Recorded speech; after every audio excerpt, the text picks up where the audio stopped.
welcome to my basement, everybody. Happy New Year to everyone. Hope you all had fantastic holidays. I'm going to do something a little bit different, a little bit special today. 2016, obviously, we did a lot of work and it was very busy for us. We got tons and tons of stuff to check out, lots of things to review. And at the end of the year, of course, we were working on our Rocket and Ray Gun Awards, but also did some traveling. I went to Paris to check out Ghost Recon Wildlands, and so it got a little bit nuts. And so what I decided to do is do a quick Vic's Basement where I review 4 separate kind of weird things that came to us at the studio that I didn't have time to review in 2016. Now, I've had a few of these things for a little while, but I thought this would be a great way to get through these things, and they're completely different from each other, so this is a little bit of a weird Vic's Basement / reviews on the run, although I'm totally on my ass reviewing these things.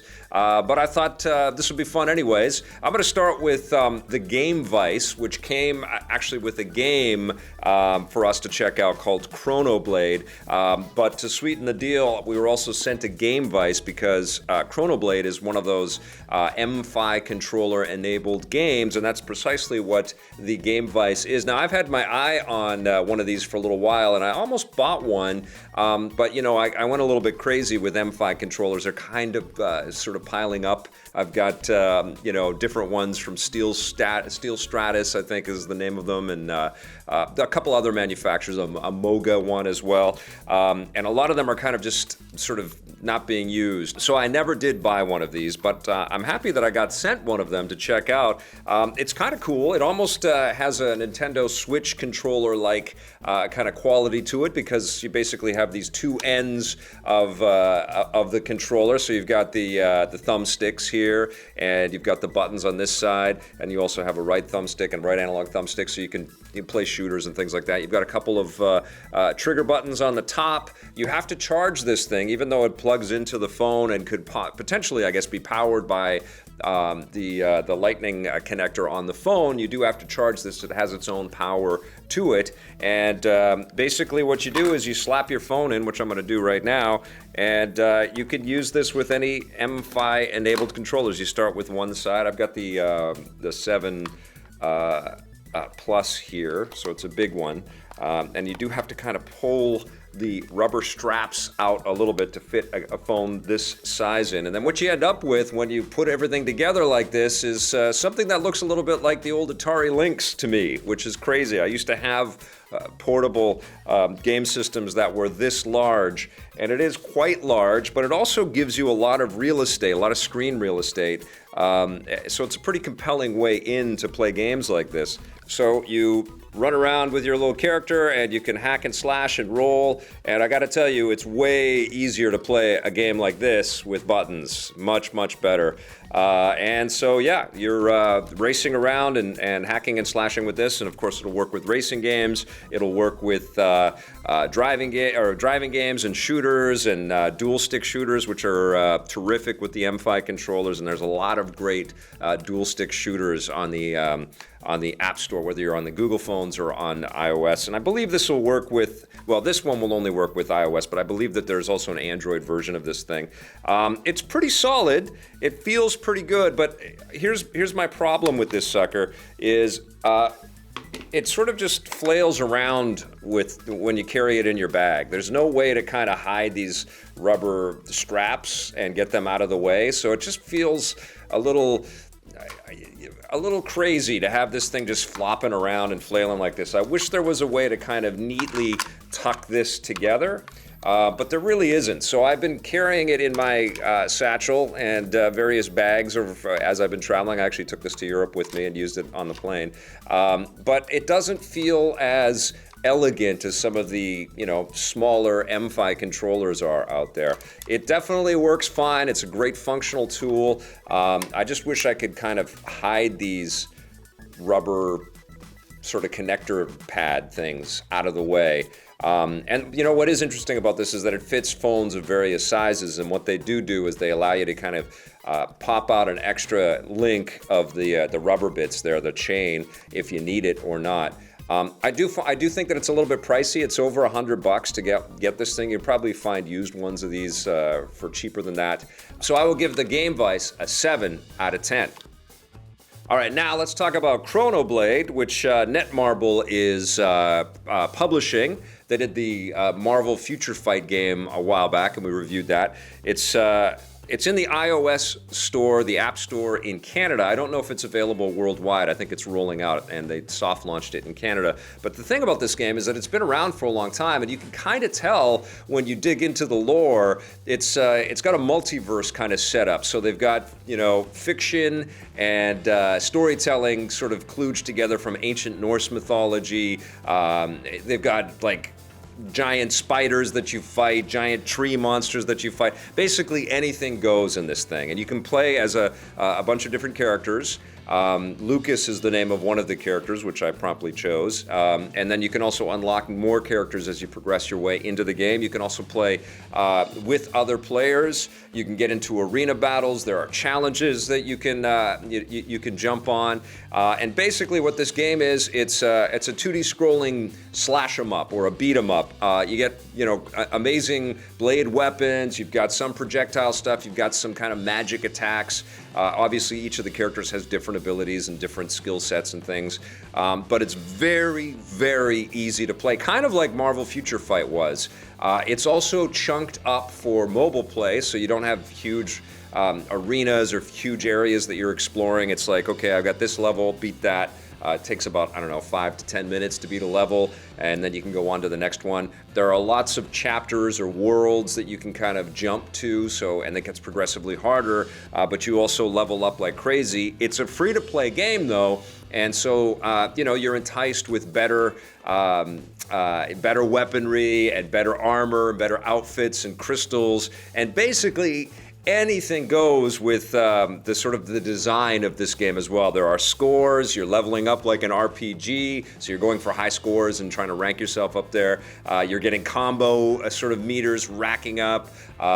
You've got your character is actually leveling up. Your weaponry is leveling up. You're getting more powerful weaponry, and you can see all of the widgets and doodads, and there's numerical values attached to almost every second of gameplay in this thing, and I guess all of those kind of lead into a monetization tree, and you're going to be enticed. There's going to be special packages and special offers, but you know, you do get a lot of just sheer sort of thumb candy enjoyment just without having to spend a cent on this thing.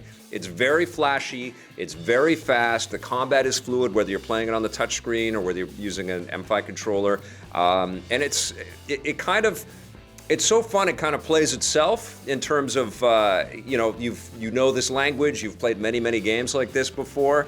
It's robust and it's massive.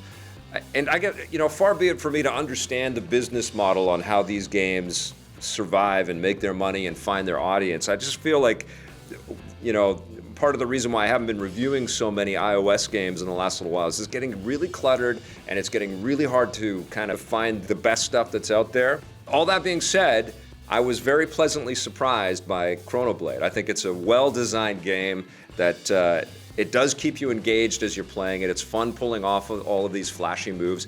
That's the core of it.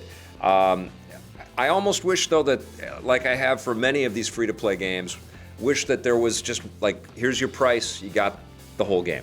There it is, you know? I feel like free-to-play is still trying to, you know, keep you engaged forever, but I gotta think it's incredibly difficult with all of this free-to-play choice out there to keep people coming back to games like this when you've got games like Clash Royale and, you know, a plethora of other games. This is one of those games that kind of requires you to be engaged and, you know, keep sort of changing your outfits, and it's an action game. It's an action RPG, and I just don't know if it's going to find the audience that it deserves, and I kind of wish that there was a bit of a shift in the mobile space to say, well, this game is good enough to put a price tag on it. Here it is, you get the whole game.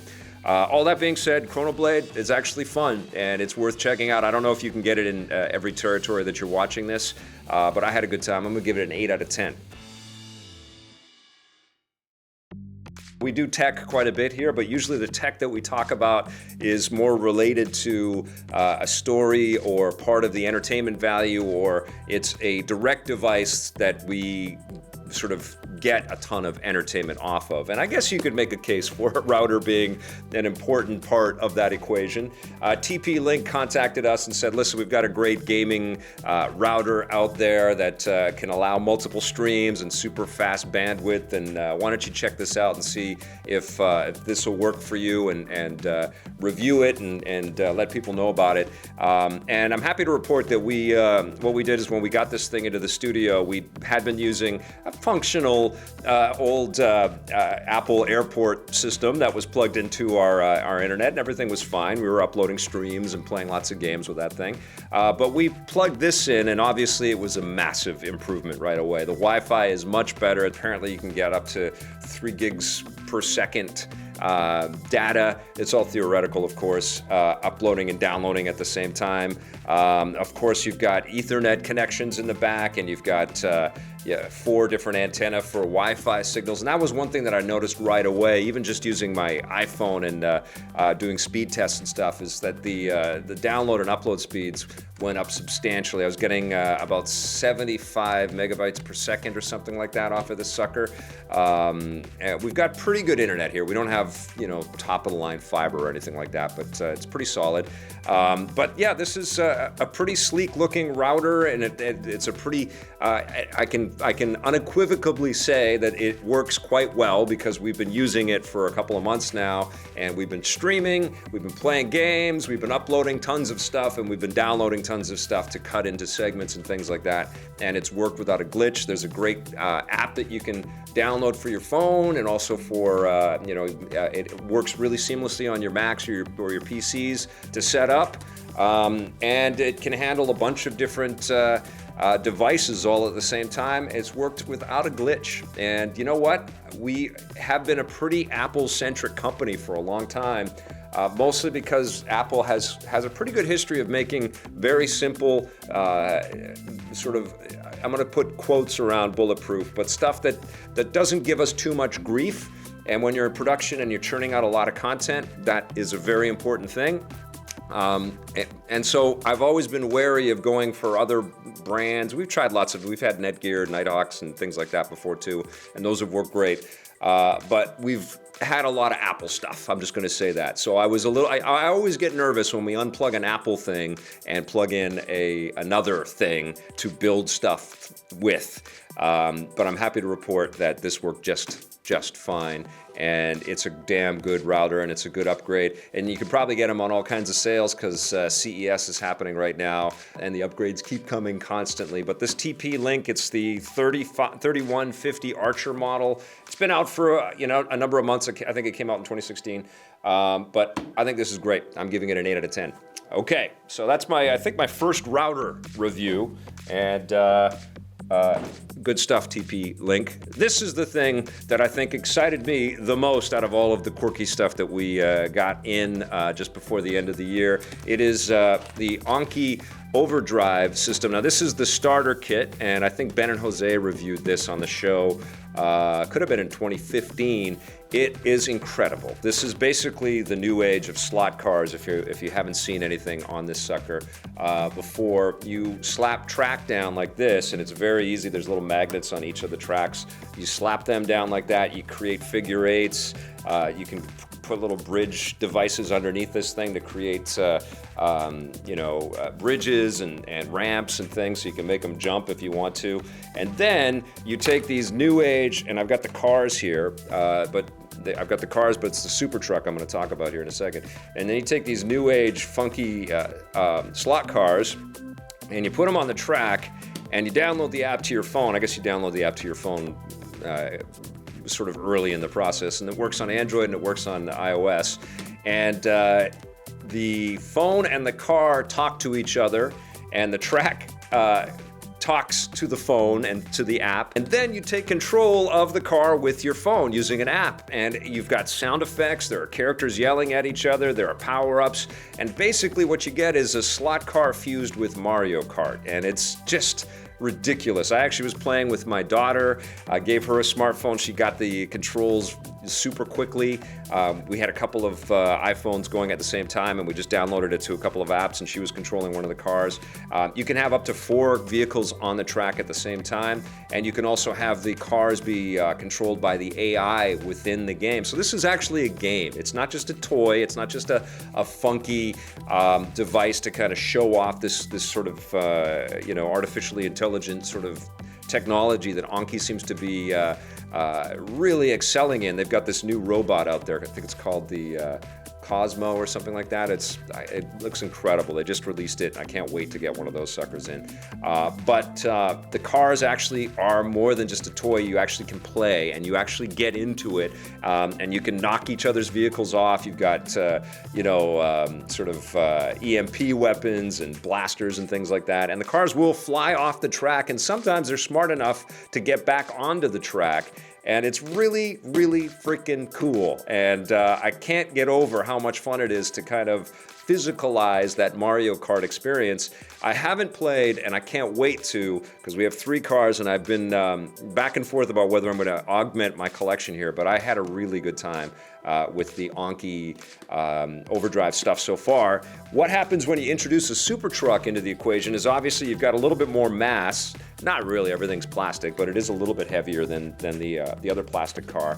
But some of the weaponry in the truck is really about barreling past everybody and blasting, with the weight and with some of the sort of battering ram type special weapons and stuff, blasting past the other cars. And it's really amazing to see when a couple of cars are racing and going back and forth, and it's very tight knit, and suddenly the X52 truck, which is the one that Anki sent me, gets a sort of a supercharge on it and starts moving super fast, and it blasts past the 2 little cars. It's like a scene out of Terminator or something like that.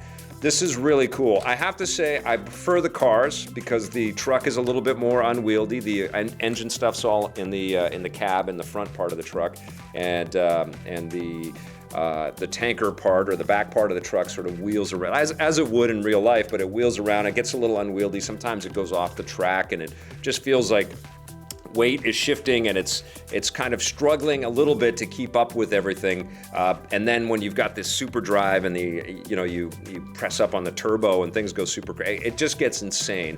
And it actually turns this into a really fun party game, man. And I'm very impressed. But I do like the cars better. And I think Anki has got a winner here. I don't know how they did over the holidays. I don't know how successful this thing is as an ongoing product line for this company, but I think they have something really cool here, and I'm excited to see how they augment this, how they keep adding to it. It's clear that they've got game sort of makers working with them, and some pretty cool design kind of ideas built in.